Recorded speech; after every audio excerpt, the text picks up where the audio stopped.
హైదరాబాద్ సంతోష్ నగర్ లో ఓ యువకుడు దారుణ హత్యకు గురయ్యాడు. ప్రేమ వ్యవహారమే కారణంగా పోలీసులు అనుమానం వ్యక్తం చేస్తున్నారు. చెల్లి ప్రేమను అన్న ఒప్పుకోకపోవడంతో ఫైసల్ అనే వ్యక్తి హత్య చేసినట్లు మృతుడు తల్లి రెహానా బేగం ఆరోపిస్తున్నారు.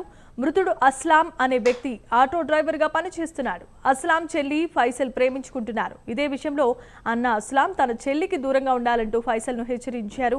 ఈ క్రమంలోనే తన ప్రేమకు అడ్డొస్తే చంపేస్తానంటూ ఫైసల్ బెదిరించేవాడని, అతనే ఈ హత్య చేసి ఉంటాడంటూ మృతుడి తల్లి రెహానా బేగం అంటున్నారు. తొలుత తల్లి ఫిర్యాదు మేరకు పోలీసులు మిస్సింగ్ కేసుగా నమోదు చేశారు. తర్వాత డెడ్ బాడీని బీబీ షా దర్గా వద్ద రక్తపు మడుగుల్లో పడి ఉందని రెహానా బేగం పోలీసులకు వెల్లడించారు. మృతుడి తల్లి ఫిర్యాదు మేరకు పోలీసులు దర్యాప్తును చేపట్టారు. ఉదయం 11:30 గంటల సమయంలో Rehana Begum, wife of Mohammed Fayaz, age 40 years, ఈమె బండగూడ ఏరియాలో ఉంటుంది.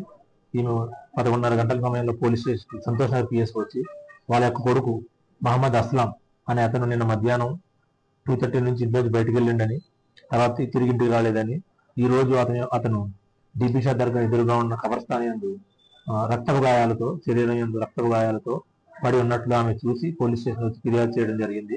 ఆ ఫిర్యాదులో భాగంగా మేము ఈ మర్డర్ కేసులో ఎఫ్ఐఆర్ రిజిస్టర్ చేయడం జరిగింది. దాని ప్రకారం ఎఫ్ఐఆర్ అయిన తర్వాత బాడీని ఉస్మానియా హాస్పిటల్కి పోస్ట్ మార్టం నిమిత్తం షిఫ్ట్ చేయడం జరిగింది. ఈమె యొక్క